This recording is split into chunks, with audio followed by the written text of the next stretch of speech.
세계사 수업하겠습니다. 오늘 교과서 46쪽 알렉산드로스 제국의 형성과 로마 이야기를 하겠습니다. 어, 알렉산드로스 제국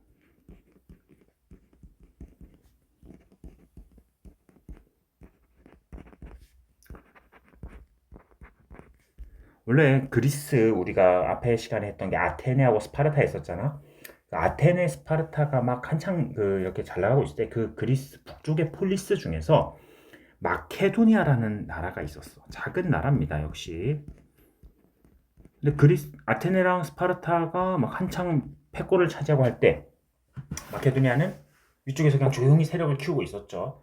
그러다가 마케도니아 왕 필리포스 2세가 점점 나라의 국력을 강화시켰고 그 아들이 바로 알렉산드로스라는 사람입니다. 우리가 알렉산더 대왕 이렇게 부르기도 해요. 이 사람이 왕이 되었습니다. 그리고 이 알렉산드로스는 세력을 키워서 그리스 전역을 장악하고 그리고 동방 원정을 시작합니다. 자, 앞에 그리스는 봤을 때 페르시아가 계속 쳐들어오면 페르시아와의 전쟁에서 막아내는 입장이었죠. 그래서 뭐 테르모필레 전투라던가 뭐 마라톤 전투라던가 뭐 살라미스 해전 이런 거 봤었잖아. 항상 그리스는 공격을 갖고 수비를 하는 입장이었는데 알렉산드로스는 공격을 시작합니다. 동방 원정을 통해서 어디를 쳐들어가느냐? 그동안 그리스를 계속해서 쳐들어왔던 아케메네스 왕조 페르시아.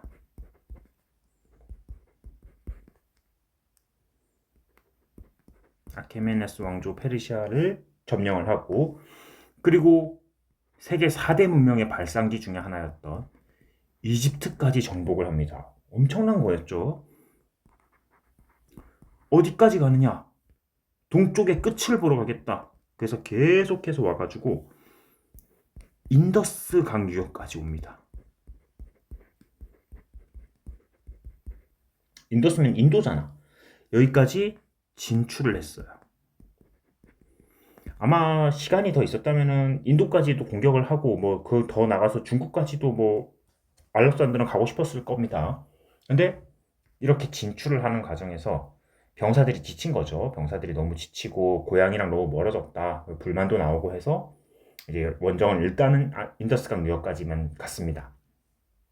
이 알렉산드로스 제국을 통해서 어떤 이점이 생겼느냐? 동서교역로가 열려요.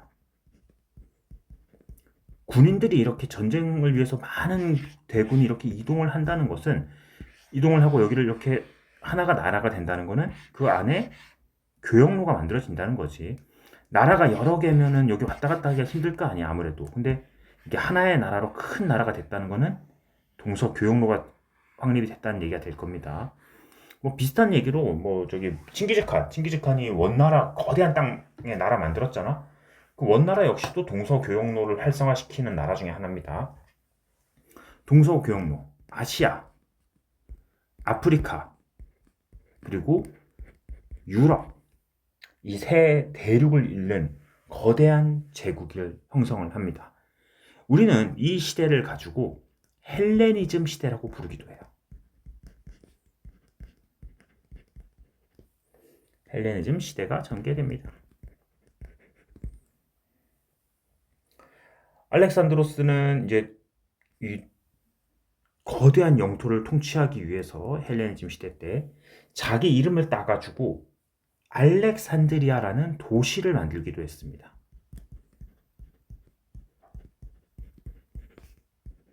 지금도 이집트에 알렉산드리아라는 도시가 있습니다. 여러 계획을 만들었는데 그 중에 뭐 이쪽에 이집트에 건 아직도 지명이 남아 있죠. 그리고 자기가 그 정복한 땅에 지금 뭐 이집트인, 페르시아인, 뭐 그리스 본토인들 뭐 엄청 많잖아. 이들을 다 섞기 위해서 융합 정책을 시행을 합니다.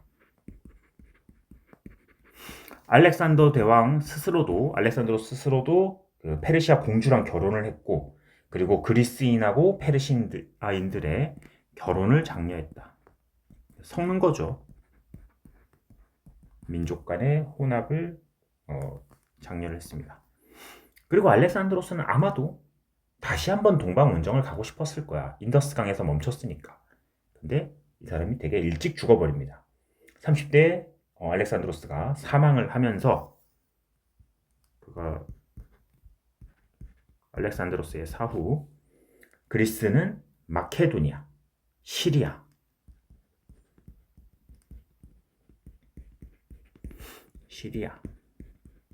이집트로 분열됩니다. 그리고 이들은 모두 다 새로운 맹주국가 로마에게 정복이 돼요. 유럽 역사에서 빠지지 않는 나라죠, 로마. 알렉산드로스가 만들었던 이 헬레니즘 제국, 헬레니즘 시대에 그 발달했던 문화가 있습니다. 그걸 가지고 우리는 헬레니즘 시대 이렇게 따서 거기서 따서 헬레니즘 문화라고 불러요.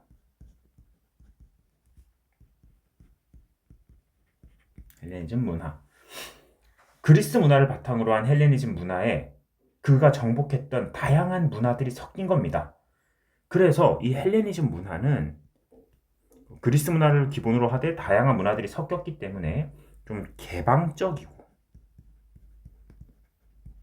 세계 시민적인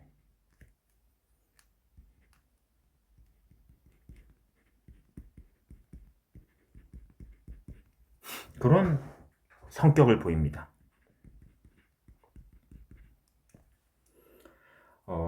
그리스 문화에 다양한 문화들이 섞인 겁니다. 그리고 뭐 이따가 저기 볼 건데 그 뭐 밀로의 비너스상 여러분도 한 번쯤은 봤을 겁니다. 딱 보면 아 이거 할 거예요. 뭐 라오콘 군상 이런 게 대표적으로 작품들이 있습니다. 헬레니즘 문화의 또 철학. 지금 우리 도교고는 지금 윤리가 없는데 윤리에서 되게 사실 강조되는 거예요. 철학에 발달했던 게 스토아 학파하고 그리고 에피쿠로스 학파.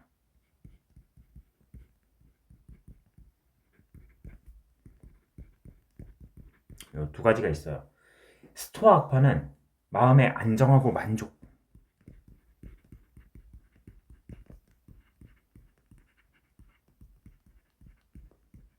이런 거를 강조했다면은 에피쿠로스 학파는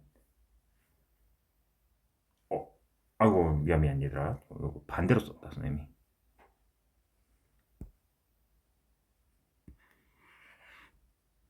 자, 요게 여기에요.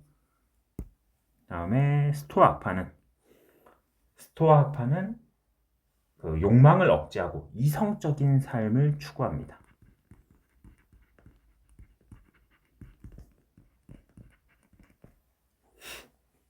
이런 두 가지가 발달을 했습니다. 그리고 뭐 대표적인 그 예술 작품으로는 아까 얘기했던 밀로의 비너스상, 그리고 라오콘 군상 뭐 이런 것들이 있다. 마지막 나중에 인도 지방에 이 아까 여기 위에서 동서교역로를 발달시켰다 했잖아. 그래서 그 동서교역로의 발달에 영향을 미쳤기 때문에 인도 지방에도 이 헬레니즘 문화가 전파되면서 인도에서 간다라 미술이라는 이런 그 간다라 양식이 발달하는데 영향을 주기도 했습니다. 자, 다음에 이 알렉산드로스 제국을 점령했던 로마 이야기를 좀 해보겠습니다.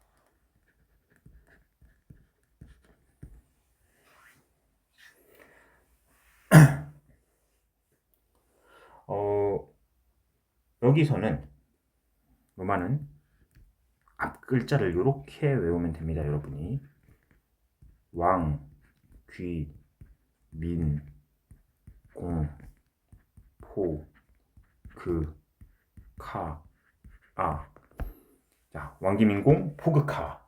왕기민공, 포그카. 자, 이게 왕기민공, 포그카가 뭐냐? 먼저 맨 처음에 로마의 왕. 로마는 왕정으로 시작했습니다. 왕이 있었어. 그런데 뭐 왕이 뭐 오래가지 못합니다. 금방 왕은 쫓겨나고 귀족정으로 바뀌어요. 뭔 얘기냐? 왕이 없다는 거야. 귀족들이 그냥 통치를 합니다. 귀족들 여러 명이서 모여서 통치를 하는 방식. 이게 로마의 공화정입니다. 공화정. 여러 귀족들이 모여서 그 원로원이라는 곳에서 통치를 하는 방식입니다. 대신 요 귀족들이 모이는 장소는 원로원이고 그냥 중구난방으로 회의를 할 수는 없지. 그래서 귀족의 대표인 집정관이라는 사람이 2명 있습니다. 한 명 있으면 왕이나 다를 바가 없으니까 집정관 2명이 서로 정치를 하는 그런 방식이었어요. 그런데 이 귀족정이 위기를 맞이합니다. 왜냐하면 귀족들이 그동안 권력을 차지할 수 있었던 이유는 우리 귀족들은 전쟁이 나면은 전투에 참여해서 로마를 지킨다. 그러니 우리가 너희들을 지배하겠다. 이런 마인드였거든. 귀족들에게는 돈이 많으니까 말을 탈 수 있는, 말을 타는 병사를 기병이라고 하죠. 기마병. 귀족들은 기마병을 이끌고 이렇게 로마를 지킨다는 자부심이 있었어. 근데 이때쯤에 로마 이제 전쟁의 양상이 바뀌어요. 그 전까지는 기마병이 전쟁의 중심이었는데 이제 점점 중장보병으로 전투의 양상이 바뀌는 거야. 기병은 말이 있어야만 했고 귀족들이 할 수 있는 거였다면 중장보병은 일반 평민들도 그냥 무기 정도는 준비할 수 있는 평민들이 있었거든. 돈을 조금 벌면은 그 중장보병에는 평민들도 참가를 하는 거야. 그러면서 평민들이 야 귀족들 너네들만 전쟁 참가하는 게 아니라 우리도 전쟁에서 로마를 위해 싸운다. 왜 우리는 권력을 얻지 못하냐? 그러면서 이제 싸움이 시작됩니다. 귀족들과 평민 간의 다툼이죠. 여기서 귀족들은 평민들의 요구를 수용을 합니다. 그래서 민자는 뭐냐면 평민회입니다. 평민회가 만들어져요. 평민들의 정치 참여. 물론 여기서 말하는 평민은 뭐 완전 뭐 그냥 모든 평민은 아닐까요? 평민 중에서도 좀 돈을 많이 번 평민이겠죠.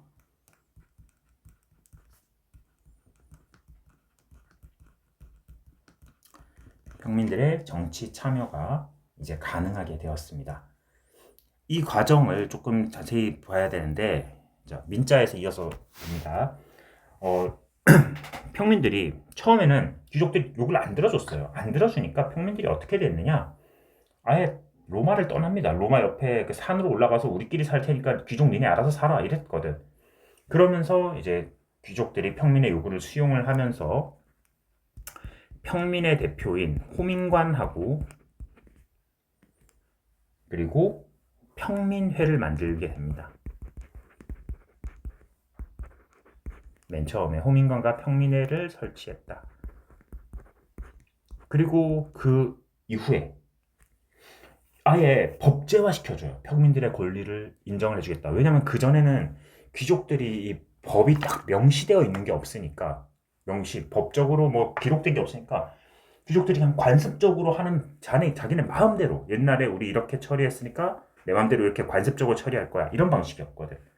그거를 12표법이라는 걸로 명시합니다. 로마 최초의 성문법이에요. 성문법이라는 거는 아예 글로 새겼다는 겁니다. 관습적인 게 아니라. 자, 다음에 더 발달합니다. 평민들의 권리가.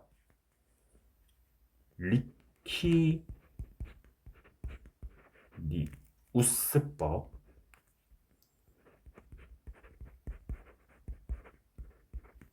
리키니우스법은 앞에 집정관 있었잖아. 집정관. 여기 집정관이 2명이었지. 집정관 2명 중에 1명은 귀족이 아니라 평민 출신. 파격적인 거죠, 진짜. 집정관 중에 1명은 평민으로 설출을 합니다. 그리고 호르텐시우스법. 점점 발전하는 거야. 호르텐시우스법. 이 호르텐시우스법에서는 아예 평민회의 의사 결정이 원로원 동의 없이도 법적 효력.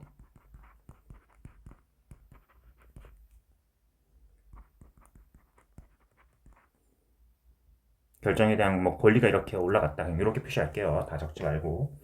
하여튼 평민의 결정을 하면은 그게 원로원 귀족들의 동의 없어도 법적인 효력을 갖게 됐다. 그 정도로 발달을 했습니다. 자, 여기 왕귀 민입니다.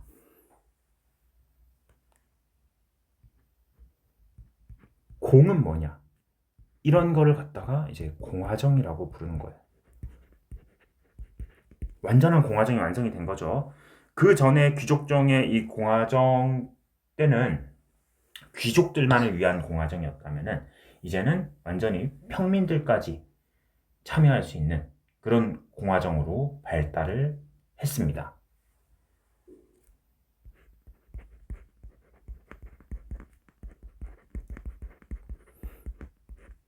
근데 귀족들은 왜 이렇게 양보를 많이 해줬을까? 사실 우리 뭐 한국사 배웠지만 여러분, 한국사에서는 양반들이 이렇게 양보 안 해주잖아? 근데 평민들한테 이렇게 양보를 하면서 귀족들은 뭘 얻었을까? 귀족들이 얻는 게 있으니까 양보를 해준 거거든?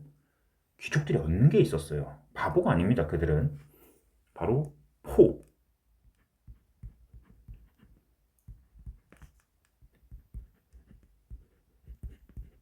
포에니 전쟁.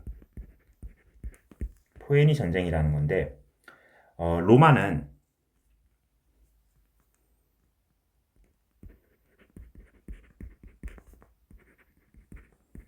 적극적으로 대외 팽창을 해나가요. 자, 대외 팽창을 하려면은 전쟁을 해야 돼. 전쟁을 하려면은 군인이 필요해. 그 군인은 누구다? 바로 요 중장보병 평민들인 거죠. 그러니까 평민들한테 뭐 평민에 설치해주고 12표법하고 리키니우스법, 호르텐시우스법 하면서 다 준 것 같이? 아닙니다. 평민 중에서 정말 돈 많고 귀족급으로 돈이 많고 잘 사는 애들을 조금 이렇게 열어주면서 대다수의 평민들, 나머지 대다수 평범한 평민들을 전쟁터로 보낸 거죠. 자, 로마의 적극적인 대외 팽창. 먼저 이탈리아 반도를 통일합니다. 로마가 원래 이탈리아의 주인이 아니었어요. 이탈리아 반도를 통일.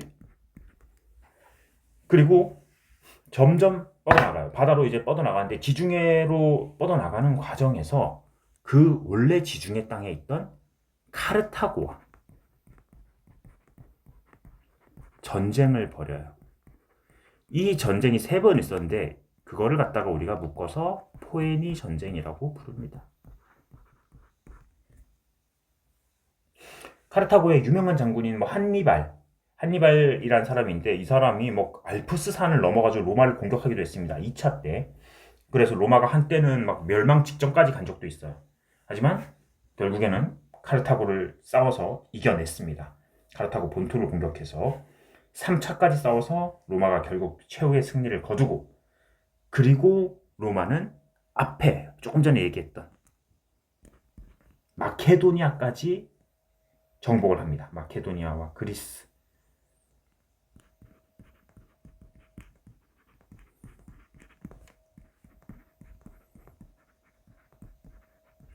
카르타고는 북아프리카에 있거든. 그래서 요때 이제 카르타고와의 포에니 전쟁에서 서지중해를 완전히 장악했고, 그리고 마케도니아, 그리스 정복하면서 뭐 이집트까지 정복해 나가면서 이제 지중해 전체를 로마가 장악하게 돼요.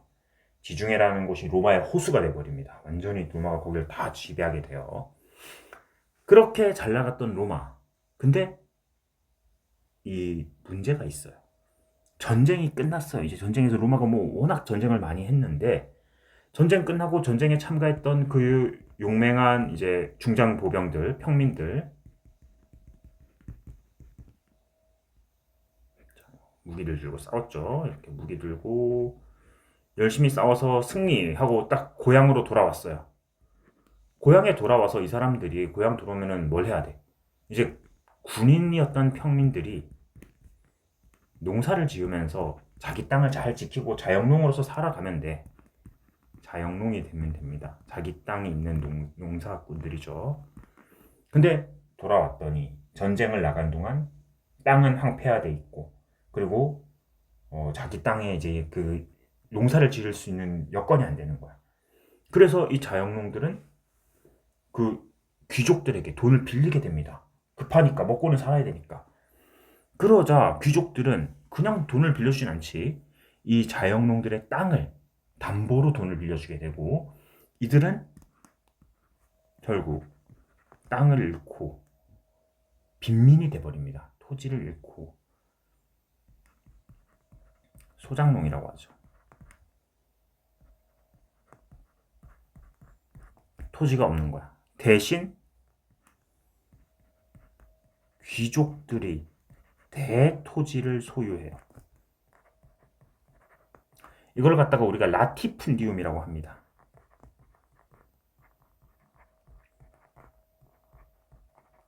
로마를 지켰던 그 용맹한 군인들이 고향으로 돌아와서 농사를 짓고 자영농으로 살면은 참 로마가 안정적이었을 텐데 귀족들이 그들의 땅을 다 뺏어버린 거죠.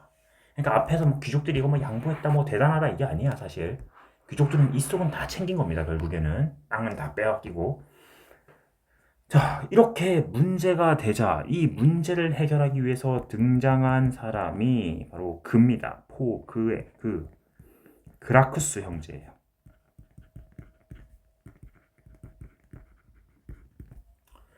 이 그라쿠스 형제는 로마에게 큰 문제이다. 귀족들이 땅을 다 가지고 있어. 로마에 땅이 있는데 그걸 다 귀족들이 갖고 있고 나머지 자영농들은 결국에는 지금 귀족들에게 뭐 완전 노예처럼 살고 있다. 이건 문제 아니냐. 그래서 이 문제를 해결하기 위해서 개혁을 시작합니다. 형제잖아. 두 명입니다. 형이었던 티베리우스 그라쿠스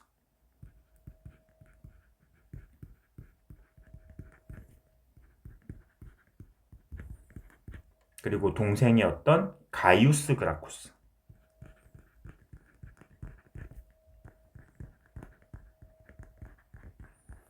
티베리우스 그라쿠스는 이런 사회 문제 해결을 위해서 농지법이라는 거를 시행을 해서 땅을 이렇게 귀족들이 많이 뺏는 거를 반대를 했어요. 그리고 동생 가이우스 그라쿠스는 공물법이라는 걸 통해서 이 땅을 잃은 소작농들 또는 뭐 빈민들 이런 사람들을 부양하려고 했습니다. 돈을 줘가지고. 그러나 둘 다 실패합니다. 결국에는 암살당해요. 귀족파의 반대로 결국은 실패. 자, 그렇게 되자 로마는 계속해서 문제가 되는 거야. 로마 전체가 지금 혼란스럽습니다. 귀족들은 계속 잘 살고 평민들은 다 몰락해가고 이 와중에 로마 내에서 반란이 일어납니다.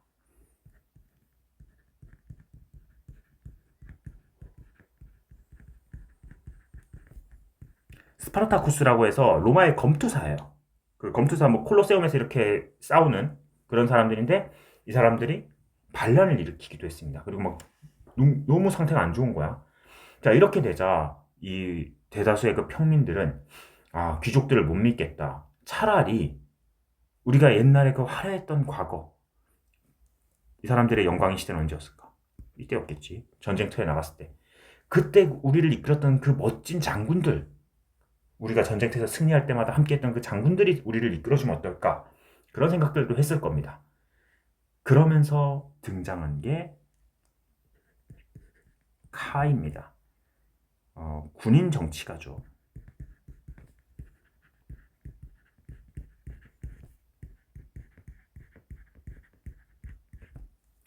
카이사르라고 하는데 군인 정치가 카이사르가 등장을 합니다. 로마는 뭐 삼두 정치가 시행이 돼요. 자, 이 혼란의 로마, 이 혼란스러운 로마를 해결하기 위해서 군인 정치가가 등장했고, 그리고 그 군인 정치가 3명이 있었어요. 3명이 함께 이렇게 정치를 하는 게 삼두 정치입니다. 카이사르, 크라수스, 폼페이우스 이 3명이 정치를 했는데 이 중에서 카이사르가 승리를 거둬요. 1차 삼두 정치예요. 카이사르가 승리를 거두고 이제 카이사르는 완전히 모든 걸 다 장악을 했어. 카이사르가 이제 마지막으로 하면 되는 게 뭐냐? 황제가 되면 됩니다. 카이사르에게 이제 한 발자국 남은 거야. 한 발자국 뒤에 카이사르는 황제가 돼서 이 귀족 평민이 함께했던 여기 이 공화정을 부숴버리고 그냥 황제 독재 체제로 나가려고 했습니다. 그런데 그러면 누가 가장 싫을까? 카이사르가 황제가 되면은 당연히 귀족들이 싫겠지. 자기들이 권력을 이제 넘겨줘야 되는 거잖아. 카이사르는 암살당합니다.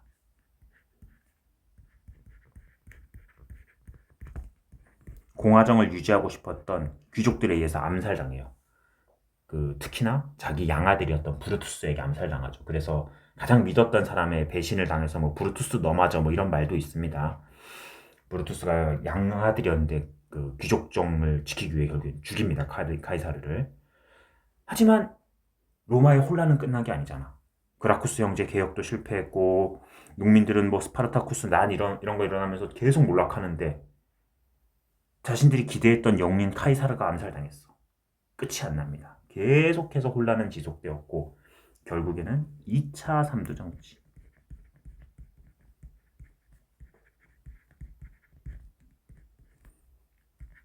여기서 승리한 사람이 옥타비아누스라는 사람입니다. 악티움 해전에서 승리를 해요.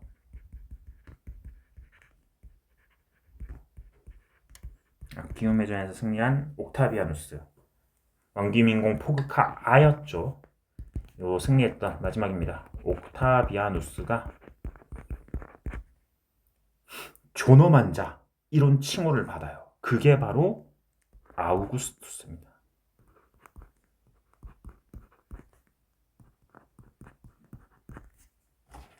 포그카 아의 아입니다. 이게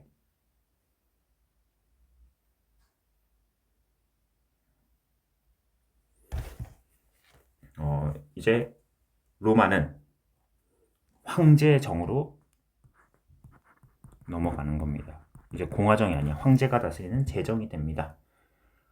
옥타비아누스는 2차 삼두정치에서 승리했고 아우구스투스 그렇게 존엄한 자 이렇게 불리게 됩니다. 그리고 뭐 다른 말로 이렇게 아우구스투스 말고 프린캡스 이렇게 불리기도 해요. 로마의 제1시민, 로마의 첫 번째 시민. 그러니까 옥타비아누스가 머리가 좋은 거죠. 앞에 카이사르는 대놓고 황제가 되려 했다가 암살당하니까 나는 황제가 아니라 그냥 존엄한 자, 뭐 로마의 첫 번째 시민 이런 거다. 그렇게 살짝 돌려서 실질적으로 황제였죠. 그렇게 아우구스투스는 이제 황제정을 열게 되었습니다. 자, 오늘 내용이 좀 길었습니다. 교과서 볼게요.